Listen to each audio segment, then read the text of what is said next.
Assalamu alaikum everyone. Bismillahirrahmanirrahim. I hope everyone is hearing me well. সবাইকে স্বাগতম জানাচ্ছি MFX এর আজকের এই ভিডিও ক্লাস 3 তে এফর্টলেস ট্রেডিং বারাকার। I hope আপনারা সবাই ফার্স্ট এবং সেকেন্ড এবং ক্লাস 0 এই তিনটা ক্লাসের ভিডিওগুলো দেখছেন এবং যদি না দেখে থাকেন আমি অনুরোধ করব যেন আপনারা প্রথমে ওই দুটো ভিডিও বা তিনটা ভিডিও আপনারা দেখে আসবেন, দেন এই ভিডিও থেকে শুরু করবেন, সো দ্যাট আপনাদের ফাউন্ডেশন বা বেসটা যেন ক্লিয়ার থাকে। ঠিক আছে? এবং আমাদের প্রত্যেকটা ভিডিওতেই আগের ভিডিও বা আগের ক্লাসের কিছু রেফারেন্স থাকবে, তো ওই কারণেই আগের ক্লাসগুলো আগে দেখে ফেললে বেটার। দরকার হলে আপনি স্পিডটা বাড়ায় দিয়ে ক্লাসগুলো দেখে ফেলার জন্য চেষ্টা করবেন। ঠিক আছে? সো আর দেরি না করে শুরু করা যাক আজকে আমাদের ভিডিও। সো এই ভিডিওতে যদি আমি টাইটেল করতে চাই তাহলে এটাকে বলা যায় যে লুকিং অ্যাট লাইফ ফ্রম কি হোল ভিউ, যে আমরা আসলে আমাদের লাইফটাকে শুধু বাস্তব কেন্দ্রিকভাবে দেখতে চাই। হ্যাঁ, এবং সবসময় দেখি এভাবে যে আমরা আগে কি অবস্থায় ছিলাম, এর থেকে এখন কত ভালো অবস্থায় আছি। এই জিনিসটা আসলে মানুষের রিয়েলাইজ করতে পারে না। ঠিক আছে?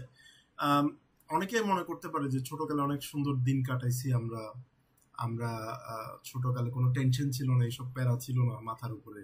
হ্যাঁ, বাট একটা জিনিস খেয়াল করেন, যখন আমরা ছোট ছিলাম তখন কিন্তু আমরা সব বড় হওয়ার জন্য তাড়াহুড়ো করতাম। ঠিক না? যে আমরা বড় হব, আমরা ইন্ডিপেন্ডেন্ট হব। বাট যখন আমরা বড় হলাম, ইন্ডিপেন্ডেন্ট হলাম, তখন আমরা চেষ্টা করতেছি কি যে ছোট হয়ে যেতে পারতাম। মানে we are not satisfied at all with our current situation. ঠিক আছে? আমরা যে সিচুয়েশনে আছি এখন, আপনি যে বয়সে আছেন, আগামী 10 বছর পর এই যে 2025 সালে আপনি এখন যে সময়টা কাটাচ্ছেন, 2035 সালে যাওয়ার পর দেখবেন আপনি সে সময় 2025 সালের সময়টাকে আবার মিস করতেছেন। তাহলে এই জিনিসগুলো আসলে কি হতেছে যে আসলে আমরা বারবার পিছনের দিকে তাকাচ্ছি কেন? এটা আসলে আমাদের একটা ট্রেডিশন হয়ে গেছে, এটা হিউম্যান লাইফের একটা ট্রেডিশন হয়ে গেছে যে আমরা এটা মানে সবসময় এটাই ভেবে আসছি যে গোল্ডেন ডেইজ, মানে পুরোনো দিনগুলো সবসময় গোল্ডেন ডেইজ ছিল, পুরোনো সময়গুলোই ভালো ছিল, এখন আর সময় কোনো ভালো নাই। এখন শুধু স্ট্রেস, টেনশন, এভাবে হয়তো বা আমাদের লাইফ চলে যাবে। এই যে জিনিসগুলো আমরা বারবার চিন্তা করতেছি, এগুলোর থেকে কিন্তু আমাদের কমপ্লেক্সিটিস গুলো বাড়তেছে। আমাদের লাইফ যে কমপ্লেক্স হয়ে যাচ্ছে, এটার পিছনে আসলে এই চিন্তা ভাবনা দেয়। আমি আপনাদেরকে ফার্স্টের ক্লাসটাতেই বলছিলাম যে আমরা আসলে এই পুরো কোর্সটাই করবো যে আসলে আমাদের মাইন্ডসেটটাকে ঠিক করার জন্য উইথ অ্যান ইসলামিক পার্সপেক্টিভ। ঠিক আছে? সো এই যে আমাদের যে মাইন্ডসেটটা আসলে সকল নষ্টের মূল, এবং এটা ট্রেডিং এও বলেন, আমাদের লাইফে বলেন, সবকিছুতে আমরা সবসময় চিন্তা ভাবনা করি এভাবে যে আমি আরো বেটার থাকতে পারতাম, অন্যজন অনেক বেটার থাকতে পারতাম, অন্যজনের থেকে আমি আরো অন্যজন যেভাবে আছে, যেভাবে বেটার লাইফ লিড করতেছে, ওইরকম আমিও বেটার থাকতে পারি। বাট আমি, আল্লাহ আমাকে ওই জিনিসটা দিচ্ছে না, আমি ওই জিনিসের ক্যাপেবল না, বা আমি ওইভাবে নিজের লাইফটাকে গড়ে তুলতে পারতেছি না। এই জিনিসগুলো নিয়ে আমাদের মধ্যে সবসময় দ্বিধাদ্বন্দ্ব পড়ে থাকে। ঠিক আছে? তো দেখা যাচ্ছে এটা নিয়ে আমরা আসলে অনেক বেশি ফেড আপ, নিজেদের উপরে, আল্লাহর উপরে, দুনিয়ার উপরে, সবকিছুর উপরে আমরা সবসময় ফেড আপ থাকতেছি। ঠিক আছে? বাট আমরা এই জিনিসটা চিন্তা করতেছি আমরা আসলে কোথা থেকে উঠে আসছি। আমি আজকে একটা স্ট্যাটাস দিয়েছি, হয়তো অনেকে দেখছেন, অনেকে দেখেন না, যে আমরা সবসময় মনে করি যে আমরা আসলে সবকিছু হারাই ফেলতেছি, আমাদের হাত থেকে সবকিছু চলে যাচ্ছে। বাট একটা জিনিস চিন্তা করেন, আমাদের সবকিছু কিন্তু আল্লাহ থেকে নেওয়া, কোনো কিছুই আমাদের নাই এখানে। এই যে দুনিয়াতে আমরা আসছি, আমরা হাওয়া বাতাস নিচ্ছি গায়ে, হ্যাঁ, আমরা যা কিছু পাইছি এখন পর্যন্ত, আমরা এতটুকু বড় হয়েছি, যে খাদ্য খেয়ে, ওগুলো কিন্তু আমাদের না। ওগুলো যদি আল্লাহ না দিত আমাদেরকে, তাহলে ওইটাও কিন্তু আমাদের, আমরা খেয়ে দিয়ে এতটুকু বড় হতে পারতাম না। এই যে আপনারা এখন যে মাল্টিমিডিয়া ডিভাইস গুলো ইউজ করতেছেন এই ভিডিও দেখার জন্য, এই ক্লাসটা করার জন্য, এটাও কিন্তু আল্লাহর দেওয়া। এগুলো তো অনেক তুচ্ছ জিনিস। সবার থেকে মোস্ট ইম্পর্টেন্ট জিনিস, যে জিনিসটা ছাড়া আপনি 5টা সেকেন্ডও ভালো মতো বাঁচতে পারবেন না, দ্যাট ইজ ইউর ব্রেথ। যে নিঃশ্বাসটা নিচ্ছেন, এই নিঃশ্বাসটাও কিন্তু আল্লাহ ওভাবে জিনিসটাকে দুনিয়াতে প্রসেস করে দিছে বলেই আমরা নিঃশ্বাস নিয়ে বেঁচে থাকতে পারতেছি। এখন আমরা যদি প্ল্যানেট আর্থে না থেকে আমরা যদি অন্য প্ল্যানেটে থাকতাম, মার্সে থাকতাম, ওখানে কিন্তু অক্সিজেন নাই, আমরা কিন্তু বাঁচতে পারতাম না। ঠিক না? সো প্রত্যেকটা জিনিস, ইভেন আওয়ার ব্রেথ, যে জিনিসটা ছাড়া আমাদের চলবেই না, শেষ নিঃশ্বাস ত্যাগ করা মানে কি, ওই যে নিঃশ্বাসটাই শেষ, ওইটাই গেছে। ঠিক না? তো ওইটা যদি চলে যায়, আপনার লাইফটাই কিন্তু শেষ। তো ওই নিঃশ্বাসটাও কিন্তু আমাদের না, এটা আমরা প্রকৃতি থেকে, নেচার থেকে নিচ্ছি, উইথ দ্য কমান্ড অফ আল্লাহ। আল্লাহ যদি কমান্ড বন্ধ করে দেয় যে তুমি আর নিঃশ্বাসটা নিতে পারবা না, আমি আমার আশেপাশে যদি গাছের সমারোহ লাগে রাখি, আমার অক্সিজেন লেভেল কোনোদিন আমার বডিতে আমি বাড়াইতে পারবো না, and I will be dead. So everything is বরড ফ্রম আল্লাহ। তো আমরা যা কিছু দেখতেছি, এই যে আমরা অনেক সময় বলি যে ভালো খারাপ যেটা কিছু আমরা দেখি, ঠিক আছে, সবকিছু আমরা আসলে আমাদের পার্সপেক্টিভে চিন্তা করি।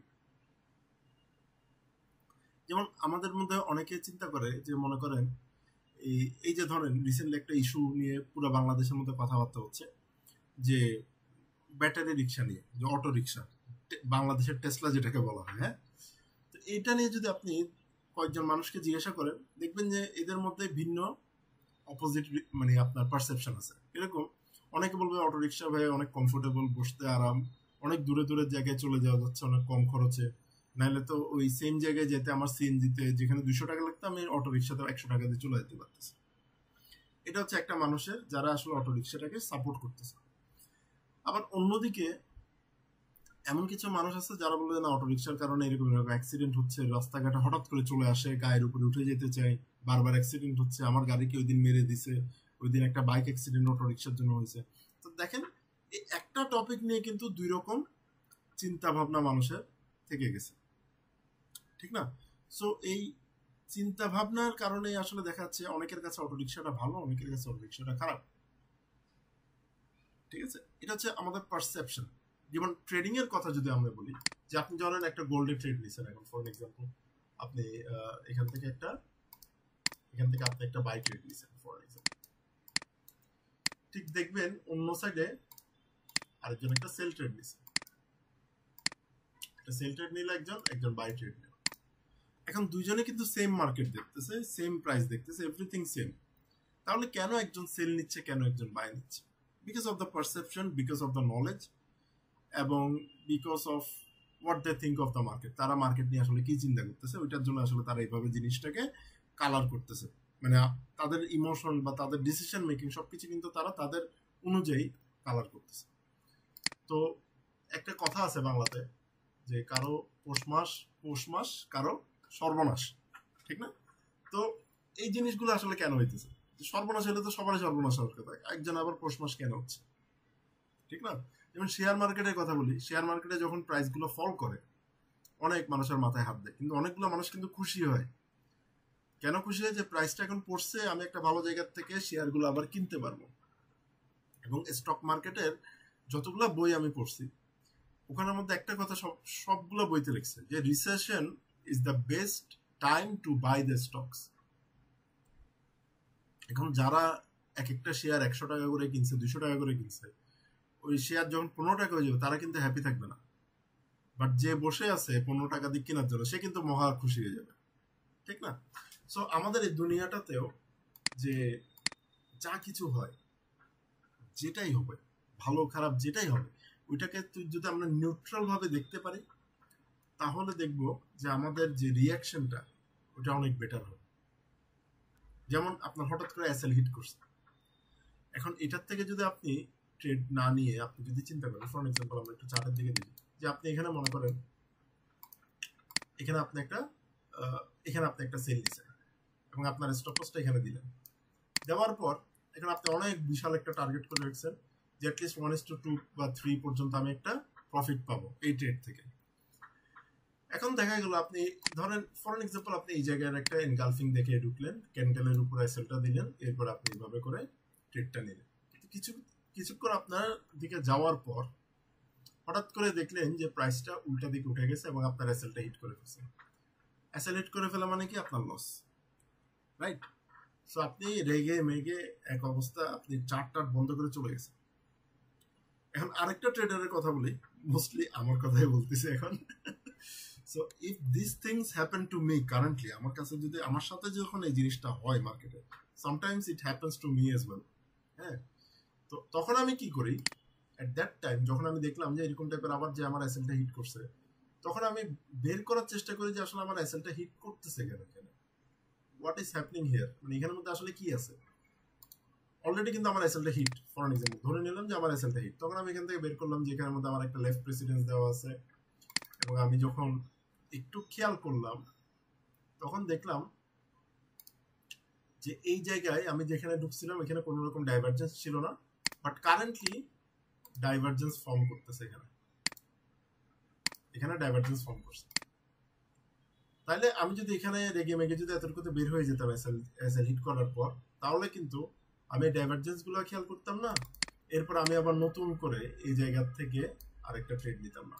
এখন দেখেন আগে এখান থেকে যদি আমি ট্রেডটা নিতাম আমি পাচ্ছিলাম 1:5, এখন সেম জায়গাতে সেম টার্গেট নিয়ে যদি আমি ট্রেডটা করি দেখেন আমি পাচ্ছি 1:13, 1:13। এখন প্রতি ট্রেডে যদি আপনি ধরেন $100 করে যদি রিস্ক নেন তাহলে আপনার $100 গেল, বাট যখন এই ট্রেডটা অলরেডি টিপি হিট করছে আপনার কাছে $1300 আসলো, প্লাস মাইনাস করে কিন্তু আপনার হাতে $1200 কিন্তু চলে আসছে। সেখানের মধ্যে ডিফারেন্সটা কি হয়েছে যে একটা ট্রেডার ট্রেডটা লস করার পরে মানে যখন ট্রেডটাতে আবার এন্ট্রি নেওয়ার সময় হয়েছে সে ল্যাপটপটা একটা বন্ধ করে দিয়ে চলে গেছে, তাহলে তো সে লসের মধ্যে থাকলো।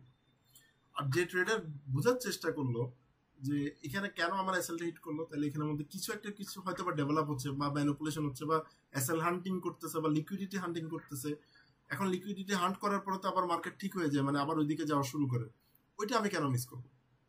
তাহলে দেখেন দুইটা ট্রেডার কিন্তু দুইভাবে চিন্তা করতেছে, এবং যে একটু বেটার ভাবে চিন্তা করতেছে without any kind of reaction, মানে রেগে যাওয়া, রিভেঞ্জ নেওয়া, এরকম টাইপের রিয়াকশন ছাড়া যে ট্রেডার চিন্তা করতেছে, আবার মাথাটা ঠান্ডা করে চিন্তা করতেছে, সেই কিন্তু রেজাল্ট ভালো পাচ্ছে। আল্লাহ বলে দিছে যে সাবর হচ্ছে এমন একটা জিনিস যেটার ফল অনেক মিষ্টি, কিন্তু সেই গাছের সারাটা গায়ে থাকবে কাটা।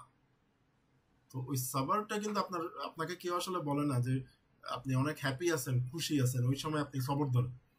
খুশি থাকার সময় সবর ধরার দরকার পড়ে না, দেখবেন যে সময়টা তাড়াতাড়ি চলে যাচ্ছে, খুশির সময়টা। ঠিক আছে, যখন আপনার কাছে প্রবলেম আসবে, ডিফিকাল্টি আসবে, তখনই আপনাকে সবর ধরতে হবে, সবর করতে হবে, ওইটাই হচ্ছে মেইন। ঠিক আছে, তো সবর ধরার জন্য, সবর করার জন্য আমাদেরকে ফার্স্টে যে জিনিসটা মাথায় রাখতে হবে সেটা হচ্ছে আমাদেরকে প্রথমে এই জিনিসটা মাথায় রাখতে হবে যে আমরা যে জিনিসটাকে খারাপ ভাবতেছি বা ভালো ভাবতেছি বা যেটাই ভাবি না কেন, without any kind of perception আমাদেরকে জিনিসটা দেখতে হবে যে আমার সাথে আজকে একটা অ্যাক্সিডেন্ট হয়ে গেছে। ঠিক আছে, অনেকে বলতে পারে যে ভাই খারাপ হয়েছে, অনেক খারাপ হয়েছে। খারাপ হয়েছে ভালো কথা, বাট এটা আসলে কি খারাপ ছিল? এটার পিছনেও তো একটা ভালো কোনো কিছু একটা লুকায় থাকতে পারে। ঠিক আছে, আপনি যদি এরকম টাইপের একটা মেন্টালিটি নিয়ে ট্রেড করেন বা নিজের লাইফটাকে দেখতে পারেন, তাহলে দেখবেন আপনি অনেক ভালো করতেছেন, আপনি অনেক ভালো করতেছেন, কারণ আপনার কাছে আছে শুধু এই কি হোল ভিউ, কিন্তু আল্লাহ জানে যে ফিউচার আপনার জন্য কি হতে পারে। যেমন লাস্ট ক্লাসে আমি একটা কথা বলছিলাম যে আমি যখন 2013-14 সালের দিকে যখন জব নিয়ে অনেক বেশি প্যারেশানিতে ছিলাম, 15-16 হাজার টাকা 18,000 টাকা জবের জন্য আমি অনেক কান্নাকাটি করতেছিলাম, কোনো মতে জব পাচ্ছি না, কষ্টে পড়ে গেছি। যখন আল্লাহর ওয়াস্তে সারেন্ডার করে দিয়েছি, যেটা পাইছি হাতের মধ্যে, জব 10,000 টাকা 11,000 টাকা যেটা জব পাইছি ওইটা নিয়ে কাজ করা শুরু করছি। যখন থেকে জব করে হইতেছে না, আবার ট্রেডিং এ ফেরত আসছি। হ্যাঁ, কারণ প্রথম থেকে আমি আসলে চিন্তা করতাম যে ট্রেডিংটা হচ্ছে আমার প্যাশন, এটা আমি জাস্ট টুকটাক করবো, এটা থেকে কিছু টাকা বের করবো, এরকম টাইপের ম্যাক্সিমাম ট্রেডাররা আসলে যেটা চিন্তা করে আর কি কারেন্টলি বাংলাদেশে, ওই রকমই আমার চিন্তা ভাবনা ছিল। বাট এটাকে কোনো সময় যে আমি একদম আমার ক্যারিয়ার বানাবো, এটা আমার কোনো সময় চিন্তা ভাবনা ছিল না। আমার ক্যারিয়ার ছিল আমি কোনোখানে জব করবো, কোনো একটা বড় কোম্পানিতে জব করবো, এরকম টাইপের। বাট আল্লাহর যে প্ল্যানটা ছিল দেখেন, যেখানে আমি 18,000 টাকা 15,000 টাকা এক মাসে কামানোর চিন্তা ভাবনা করতেছিলাম, ওই 18,000 টাকা 15,000 টাকা এখন আমি কিন্তু 1 ঘন্টায় কামাই ফেলতেছি। হ্যাঁ, এমনও সময় হয়েছে যে যখন আমি একদিনে কামাইতেছিলাম। ঠিক আছে, সো আল্লাহ কিন্তু জানতো যে ফিউচারে আমার ক্যাপাবিলিটি কি হইতে পারে, এবং আমি যদি ওই যে জবের লাইনে যদি ঢুকে যেতাম তাহলে হয়তো কি আমার আজকে যে পজিশনে আমি আসছি সেই পজিশনে আমি আসতে পারতাম না। কারণ জবের মধ্যে থাকলে আমি এরপরে জব না পাওয়ার পর যেভাবে আমি ট্রেডিং এ সময় দিছি, আমার ক্যারিয়ারকে অন্যভাবে ডাইরেক্ট করার জন্য সময় দিছি, সেরকম সময় কিন্তু আমি দিতে পারতাম না।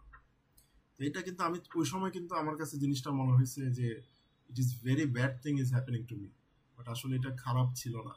ওই যে আমরা শুধু কি হোল ভিউ দিয়ে ছোট জায়গাটা দেখতেছি, কারেন্টলি আমার কি অবস্থা এটা দেখতেছি, বাট ফিউচারে কি আসতেছে এবং পাস্টে আমি কত ভালো কত খারাপ জায়গা থেকে উঠে আসছি, এখন আমি কতটুকু সেলফ ডিপেন্ডেন্ট, এখন আমি কতটুকু নলেজের দিক দিয়ে কতটুকু ম্যাচিওর, এই জিনিসটা কিন্তু আমাদেরকে সবসময় মাথায় রাখতে হবে, রিয়েলাইজেশনে রাখতে হবে। আমরা বাংলাদেশে এরকম একটা গান আছে, আগে কি সুন্দর দিন কাটাতাম, এটা নিয়ে কত ঠিক না, কফি হাউসে এসে আড্ডা, মানে everything is embarrassing the past. Past নিয়ে সবাই পড়ে আছে, গোল্ডেন ডেজ এই সেইগুলো বলে। কিন্তু যেখানে আল্লাহ সূরা আদ-দুহাতে বলে দিছে, indeed what is to come will be better for you than what has gone by. আমরা পাস্ট নিয়ে পড়ে থাকি, কিন্তু যেখানে আল্লাহ নিজে বলতেছে যে যা তোমার জন্য আগামীতে আসবে সেটা যেটা চলে গেছে এর থেকে অনেক বেটার হবে। এখন আল্লাহ যেহেতু এটা বলে দিচ্ছে যে দুনিয়া সৃষ্টি করছে, যে আমাদেরকে সৃষ্টি করছে, যে সময় সৃষ্টি করছে, আল্লাহর কাছে পাস্ট প্রেজেন্ট ফিউচার বলে কিছু নাই, he created the time. So সে যদি আপনাকে বলে যে you don't have to worry, good times are coming, এখন আপনি ট্রায়ালস এর নিরোধের মধ্যে দিয়ে যাচ্ছেন, আপনি এখন কষ্টের মধ্যে দিয়ে যাচ্ছেন, বাট এটা মাথায় রাখবেন যে গুড টাইমস আর কামিং। একটা কথা আমি প্রায় সময় বলি, আমরা একটা, এটা শুনতে খারাপ লাগলেও দিস ইজ দ্য ট্রুথ, আমরা একটা রিক্সাওয়ালা বা বাস ড্রাইভারের উপরে, হ্যাঁ, বা সিএনজি চালকের উপরে যতটুকু ট্রাস্ট করি, যতটুকু বিশ্বাস করি যে সিএনজি চালকটা, রিক্সাওয়ালাটা বা এই বাস ড্রাইভারটা আমাকে আমার গন্তব্যে পৌঁছায় দিবে সুন্দরভাবে, অ্যাক্সিডেন্ট না করে সুন্দরভাবে আমাকে পৌঁছায় দিবে, ঠিক আছে, এটা আমরা বিশ্বাস করতে পারি। কিন্তু যে আমাদের জীবন চালাইতেছে, আল্লাহ সুবহানাহু ওয়া তাআলা আমাদের জীবনটা চালাচ্ছে, রাইট, কিন্তু তার উপরে আমরা এতটুকু বিশ্বাস করতে পারি না যে আমাদের লাইফটাকে সে সুন্দরভাবে সামনে আগায় নিয়ে যেতে পারে, বা আমাদের ডেস্টিনেশনটাকে আমাদেরকে সুন্দর করে আল্লাহ নিয়ে যাবে। অতটুকু ডিপেন্ডেন্সি আমরা আল্লাহর উপর রাখতে পারি না যতটুকু আমরা একটা রিক্সা চালক বা সিএনজি চালকের উপর রাখি। এই জিনিসটা নিয়ে একটু চিন্তা করবেন মাঝে মাঝে, আমরা আসলেই কতটুকু স্বার্থপর মানুষরা। আমরা তখনই আল্লাহর কাছে যাই যখনই আসলে আমাদের অনেক বড় কোনো একটা ক্ষতি হয়ে গেছে বা কিছু একটা হয়ে গেছে। যখন আপনি খুশি থাকবেন দেখবেন যে আজান দিতেছে বাট আপনি আপনার মজ মাস্তিতে আছেন। এরকমও হাদিস আছে, আপনাকে আসলে এই যে মানুষে বলে যে আপনার অবশ্যই 4 রাকাত সুন্নত পড়তে হবে, হ্যাঁ, সুন্নতে মুআক্কাদা আদায় করতে হবে, নফল পড়তে হবে, অবশ্যই এগুলা মানুষে বলে এবং ইট ইজ কোয়াইট ট্রু যে আপনি যত বেশি নামাজ পড়েন এটা তো ভালো, অফকোর্স আমি এটা বিরোধিতা করতেছি না। বাট হয় কি অনেক সময় দেখেন যে অনেক মানুষের ফরজ জিনিসটা হচ্ছে আপনাকে এটা অবশ্যই মাস্ট বি করতে হবে। যদি অন্যগুলোও যদি মাস্ট বি হইতো তাহলে ওগুলোর নামও ফরজ হইতো, ওগুলো সুন্নত হইতো না, ওগুলোর নাম নফল হইতো না, ওয়াজিব হইতো না। ফরজ মানে কি, এটা আপনাকে মাস্ট বি করতে হবে। তো মানুষে করে কি, সুন্নত নফল নামাজ এগুলো সবগুলো অ্যাড করে 12 রাকাত 15 রাকাত 18 রাকাত পড়ার চিন্তা ভাবনা করে করে ওই নামাজের জন্য আলসে মিলে চলে এসেছে, 4 রাকাত বা 2 রাকাত নামাজটা করতে চাই না, ঠিক আছে।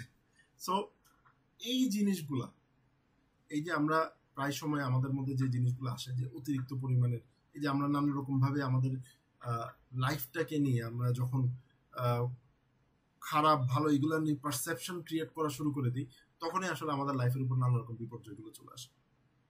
আমরা কি করতে পারি না, আল্লাহর উপর ভরসা করতে পারি না। কিন্তু আমরা এটা জানি যে আল্লাহ ইজ অল নোয়িং। একটা মুসলিম মানুষকে জিজ্ঞাসা করেন অথবা বেধর্মী একজনকে জিজ্ঞাসা করেন, হ্যাঁ, বা অন্য ধর্মের কেউকে জিজ্ঞাসা করেন যে তোমার কি মনে হয় যে ভগবান বা ঈশ্বর সবকিছু জানে না?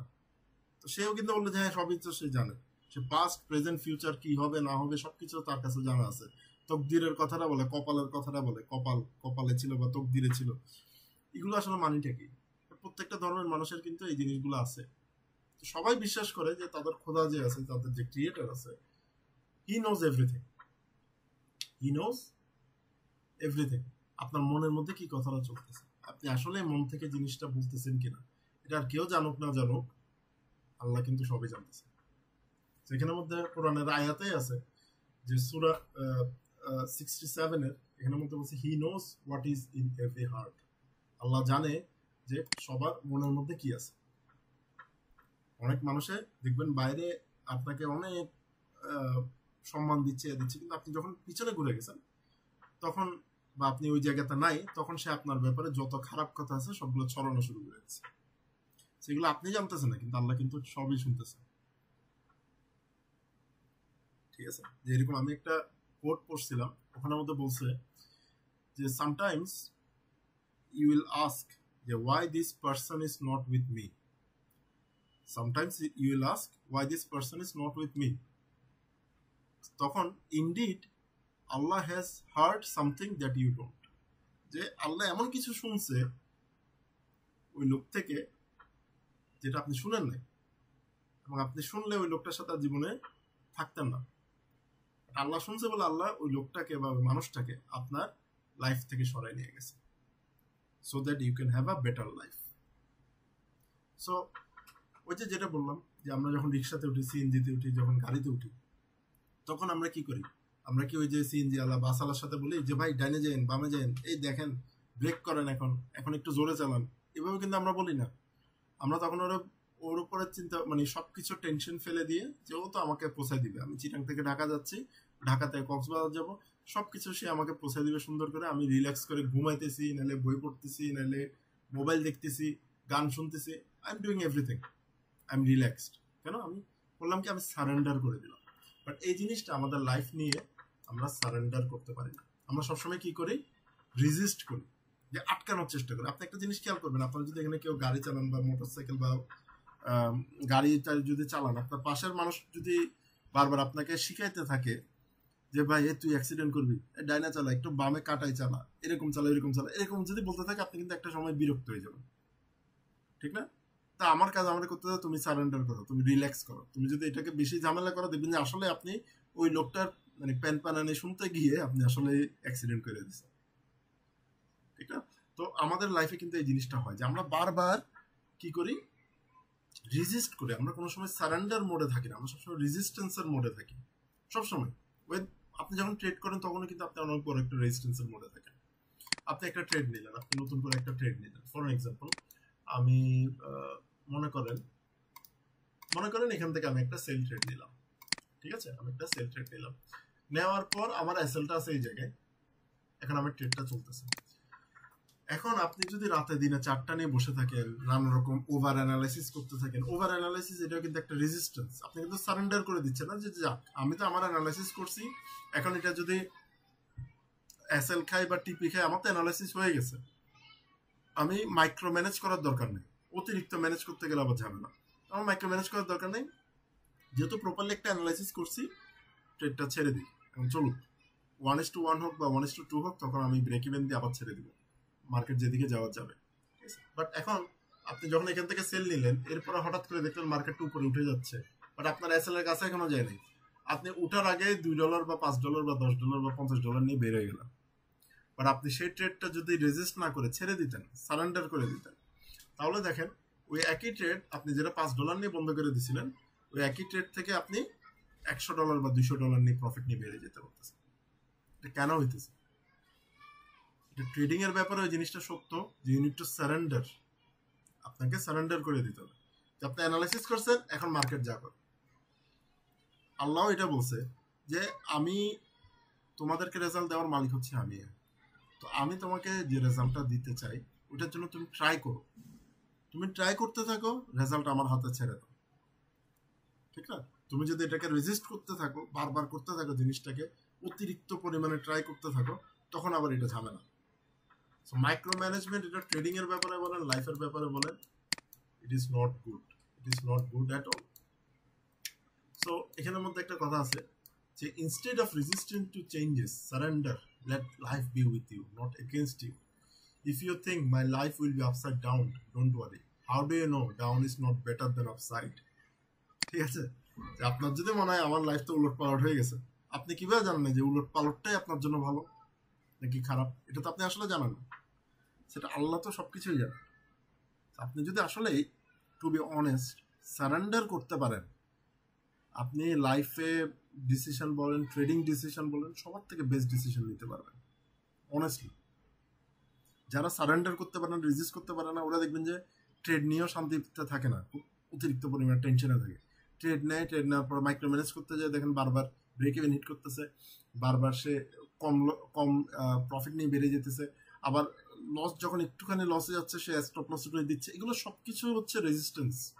সে রেজিস্ট করতেছে বলে, মানে সে রেজিস্ট করতেছে যে আমি এসএল খাইতে পারবো না, তার জন্য আমি এসএলটা উঠাই দিলাম, ঠিক আছে? আমার যেন এসএল হিট না করে এই জন্য আমি এসএলটা উঠাই দিলাম, কিন্তু তার যে অনেক বেশি লস হয়ে যাচ্ছে, সে যদি এসএল এর কাছে সারেন্ডার করতো যে আমার যতটুকু লস হয়েছে এসএল হিট করছে বা শেষ, আই সারেন্ডার, এর বাইরে আমার আর কোনো কিছুর দরকার নেই। এখন ট্রেডারে কি করে, ওই যে প্রফিট করতে চায় $100, কিন্তু এসএল দিয়ে রাখছে আনলিমিটেড, মানে তার অ্যাকাউন্টে যদি $1000 থাকে ওই $1000 যেন চলে যায়। এসএলটা উঠে দেওয়া মানে কি, ওই $1000 পুরোটাই রিস্কে। আর আপনি যখন এসএল দিচ্ছেন তখন তো অবশ্যই আপনি রিস্ক রেশিও হিসাব করে দিচ্ছেন। তো $50 ধরে রিস্ক নিচ্ছেন $100 জন্য। এখন আপনি যখন এসএলটা তুলে দিলেন ওটা যদি $200 মাইনাসে চলে যায় আপনার কিন্তু আর কিছু করার থাকে না। সো সারেন্ডার জিনিসটাতে ট্রেডিংয়েও আমাদেরকে এভাবে করতে হবে যে যখন এসএল আমরা দিছি, অ্যানালাইসিস একটা ভালো মতো করলাম, এখন ছেড়ে দেয় জিনিসটা, সারেন্ডার করি, আল্লাহর উপরে সারেন্ডার করি, অ্যানালাইসিসের উপরে বেস করে আমরা আল্লাহর উপরে ভরসা করে ছেড়ে দিব ট্রেডটা। এরপরে যেটা ভালো হবে ওটা তো অবশ্যই করবো। হ্যাঁ, আমাদের একটা নিয়ম থাকবে যে আমরা ধরেন 1:1 $50 রিস্ক নিছি, $50 বা $60 বা $70 প্রফিটে গেলে আমরা আমাদের এসএলটাকে ব্রেক ইভেনে নিয়ে আসবো। এটার ব্যাপারে আল্লাহ একটা কথা বলছে যে তুমি আল্লাহর উপরে ভরসা করো, ভালো কথা, বাট এমনভাবে ভরসা করো যেন তোমার ক্ষতি না হয়। ঠিক আছে, তুমি আল্লাহর উপরে ভরসা করলে, ছাদের উপরে চলে গেলা, ছাদের উপরে চলে গিয়ে 10 তলার উপর থেকে লাফ দিলা, আমি আল্লাহর উপরে ভরসা আছে, কারণ আল্লাহ কি তোমার জন্য প্যারাশুট পাঠাবে, নাকি একটা প্লেন পাঠাবে, নাকি সুপারম্যান একটা পয়দা করে পাঠিয়ে দিবে যে তোমার ক্যাচ ধরার জন্য? এটা তো হবে না, রাইট? গায়ের মধ্যে আগুন জ্বালাইলা, আল্লাহ আমাদের এই আগুন থেকে বাঁচাই নিবে যেভাবে ইব্রাহিম আলাইহিস সালামকে বাঁচাইছিল? না, এইভাবে হবে না। ইট is not magic that is happening. আমাদের এই মিডিয়া, আমাদের এই ফিল্ম, এইসব জিনিসগুলো আমাদেরকে অন্যরকম জিনিসের মধ্যে আমাদের ইমোশনগুলোকে অন্যরকম বানাই ফেলছে already. But the thing is that যে আপনি অবশ্যই you are the hero, you are the খলিফা অন আর্থ। আপনি হচ্ছেন আল্লাহর একজন খলিফা, ঠিক আছে? আপনি ইসলামের একজন খলিফা। আপনি যা করতেছেন আল্লাহ সবকিছু আপনাকে দেখতেছে, কিন্তু আমরা ওই জিনিসটাই ভুলে যাই যে আল্লাহ আমাদেরকে সবসময় দেখতেছে এবং আল্লাহর উপরে আমার ভরসা করে সবকিছু ছেড়ে দেওয়া উচিত। আমি ট্রাই করবো, আমি পড়াশোনা করবো, আমি আমার ক্যাপাসিটি বাড়াবো, আমাদের নলেজটা বাড়াবো। ওই এর আগের ক্লাসগুলোতে আমি ক্যাপাসিটি নিয়ে কথা বলছিলাম, ঠিক আছে? আমরা ক্যাপাসিটিটা যদি বাড়াতে পারি, ইনকাম আমাদের কাছে বাড়তে বাধ্য। আমার ক্যাপাসিটি যদি বাড়ে, ইনকাম অবশ্যই বাড়বে। ক্যাপাসিটি কিভাবে বাড়াতে পারি? নলেজ দিয়ে বাড়াতে পারি, নিজেকে এক্সপিরিয়েন্স বা প্র্যাকটিস করে করে আমাদের ক্যাপাসিটিটা আমরা বাড়াতে পারি। সেভাবে যদি বাড়াইতে পারি এবং আমরা যদি আল্লাহর উপরে সারেন্ডার করতে পারি, that is the best cure for worry. চিন্তা ভাবনা করার কোনো দরকার নেই। লাইফে অনেক ট্র্যাজেডি আসবে, অনেক খারাপ সময় আসবে, অনেক ভালো সময় আসবে। এই জিনিসটা আমাদেরকে আল্লাহর উপরে সারেন্ডার করে, আল্লাহর উপরে ভরসা করে যদি আমরা থাকতে পারি, তাহলে দেখবেন জীবনটা অনেক সহজ হয়ে গেছে।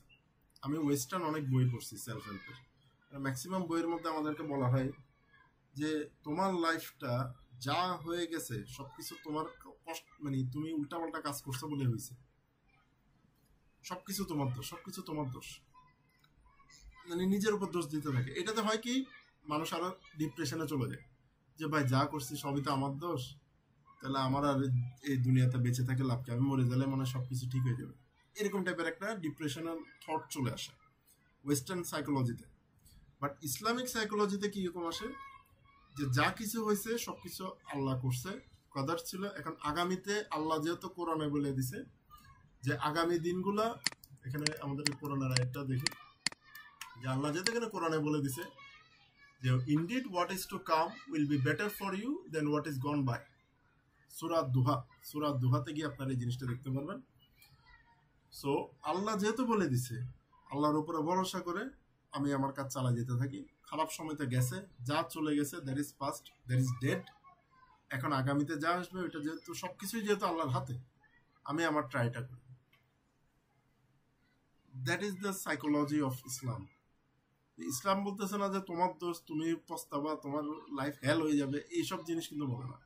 যা হয়ে গেছে ওইটা হচ্ছে আল্লাহর কদর, ওটা আল্লাহ লিখে রাখছিল বলে হয়েছিল, ঠিক আছে? তুমিও চেষ্টা কম করছিলা, বাট স্টিল ওটা হওয়ার ছিল, হয়ে গেছে, শেষ। বাট এখন আগামীতে যা হবে ওইটার জন্য তুমি ট্রাই করো এবং আল্লাহর উপরে ভরসা করে আগাইতে থাকো। That's it. ভরসা করে আগাইতে থাকো, আর কোনো কিছু করার দরকার নেই তোমার। সো আজকের যেটা মূল যে ব্যাপারটা ছিল, that is about surrendering to Allah. আমরা কোনো কিছু রেজিস্ট করবো না, যা কিছু হচ্ছে লাইফে, যা হয়ে গেছে তা হয়ে গেছে, ইজ ডান, ডেড। বাট আগামীতে যা হবে ওইটা আমরা কিন্তু জানি না। এখন আমরা যে কাজগুলো করব ওগুলো আল্লাহর উপরে ভরসা করে, আমরা আমাদের বেস্টটা দিয়ে ট্রাই করব, শেখার ট্রাই করবো, আমাদের প্র্যাকটিস করার ট্রাই করবো, আমাদের ক্যাপাসিটি বাড়ানোর ট্রাই করবো, আল্লাহর উপরে সারেন্ডার করবো। এর বাইরে আমাদের আসলে আর তেমন কিছু করার নেই। আপনি যখন ট্রেড নেবেন, ট্রেডটা নিয়ে বেশি বেশি গুতাগুতি না করে ভালো মতো প্রথমে অ্যানালাইসিস করবেন, অ্যানালাইসিস করে ট্রেডটাকে ম্যানেজ করবেন, বাট কোনো সময় অতিরিক্ত মাইক্রো ম্যানেজ করতে যাবেন না, এবং সবসময় নিজের ক্যাপাসিটির উপরে, নিজের যে ক্যাপাবিলিটি আছে ওইটার উপরে নজর দিন, যে কিভাবে আমি নিজেকে আরো নিজের ক্যাপাসিটিটা বাড়াইতে পারি, নিজের ক্যাপাবিলিটিটা কিভাবে বাড়াইতে পারি, সো দ্যাট যে আল্লাহ যেটা বললো কোরআনের মধ্যে যে আমি আমার বান্দাদেরকে তাদের যতটুকু সামর্থ্য এর থেকে বেশি কোনো কিছু চাপাই দিই না, এটা আল্লাহ বলছে কোরআনে। সো অনেকে মনে করে যে এটা আসলে নেগেটিভ কথা, যে কোনো কষ্ট আল্লাহ আমাদেরকে দিচ্ছে না, এটা কিন্তু সুখের ব্যাপারে। অনেকগুলো মানুষ আছে যে অতিরিক্ত সুখ মানে সহ্য করতে পারে না, কান্নাকাটি করে হার্ট অ্যাটাক করে ফেলে, ঠিক আছে? তো কারণ তার ক্যাপাসিটিটা ওইটা নাই। ওই একটা মানুষ যদি তার ক্যাপাসিটি না থাকে, সে 10 কোটি টাকা কিভাবে সামলাবে, তাকে আল্লাহ কিন্তু ওই 10 কোটি টাকা দিবে না। বাট আপনি যদি আপনার ক্যাপাসিটিটা বাড়াইতে পারেন, তখন দেখবেন ঠিকই আপনার কাছে 10 কোটি না 100 কোটি টাকাও আপনার কাছে চলে আসছে, এবং ইউ ক্যান ম্যানেজ ইট। আপনি যদি এই জিনিসটাকে ম্যানেজ করার মতো কেপেবল নিজেকে বানিয়ে ফেলতে পারেন, দেখবেন অটোমেটিক্যালি আল্লাহ আপনাকে দিয়ে দেবে জিনিসটা। শুধু সারেন্ডার করা ব্যাপারটা আমাদেরকে একটু বুঝতে হবে, যে আল্লাহর কাছে আমি সারেন্ডার করবো। আল্লাহকে আমরা যেভাবে চিন্তা করি, আসলে আমরা অনেক ছোট ভাবে চিন্তা করি, আসলে আমাদের চিন্তা ভাবনা যতটুকু আমরা মনে করি আল্লাহ ততটুকু। Allah is bigger than everything in this world. চন্দ্র, সূর্য, যতগুলো প্ল্যানেট, ইউনিভার্স, গ্যালাক্সি, যত কিছু আছে সবকিছু তো আল্লাহ বানাইছে, রাইট? সো যে এত কিছু বানাইতে পারছে, হাউ ক্যান ইউ থিঙ্ক যে তার কাছে 1 কোটি টাকা কোনো ব্যাপার, বা 100 কোটি টাকাও কোনো ব্যাপার, 1000 বা 10 লাখ কোটি টাকাও কোনো ব্যাপার, তার কাছে কোনো ব্যাপার না। আল্লাহর কাছে এমনও প্ল্যানেট আছে যেগুলো ডায়মন্ডের তৈরি। তার কাছে আপনি সারেন্ডার করেন। আপনার যদি প্রতিদিন নামাজ পড়তে কষ্ট হয়, ফরজ নামাজগুলো পড়েন অন্তত। একবার রাসূল করিম সাল্লাল্লাহু আলাইহি ওয়াসাল্লামের কাছে কিছু সাহাবী আসছিল, ওনারা এসে বলতেছে, হুজুর আমি যদি প্রতি ওয়াক্তে এতগুলো নামাজ যদি পড়তে না পারি, জাস্ট ফরজগুলো যদি পড়ি, আমার কি বেশি ক্ষতি হবে? এটা মুসলিম শরীফের হাদিস, আপনারা খুঁজে নিতে পারবেন, সালাহ যে চ্যাপ্টার আছে ওখানের মধ্যে আছে।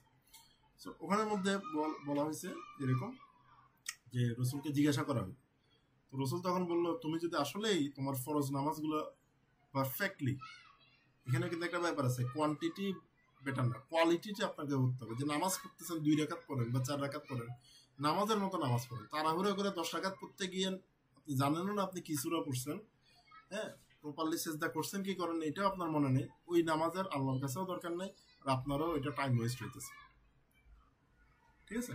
তো হুজুর করিম সাল্লাল্লাহু আলাইহি ওয়াসাল্লাম বলছেন যে তুমি যদি আসলে মনোযোগ দিয়ে প্রপারলি ফরজ নামাজগুলো পড়ো, ফরজ নামাজগুলো যদি পড়ো 5 ওয়াক্ত, এটাই তোমাকে বেহেশতে নিয়ে যাওয়ার জন্য যথেষ্ট হবে। আর কি লাগতেছে? এটাই তোমার আখিরাতে তোমার জন্য যথেষ্ট হবে। বুঝতে, বেহেশতে যাওয়ার জন্য অনেক কিছু আছে অফকোর্স, বাট এটা এভাবে এমফাসাইজ করার মানে হচ্ছে তুমি যদি সুন্নত, নফল এগুলো নাও পড়ো, জাস্ট ফরজগুলো যদি অন্তত আদায় করো, that is more than enough.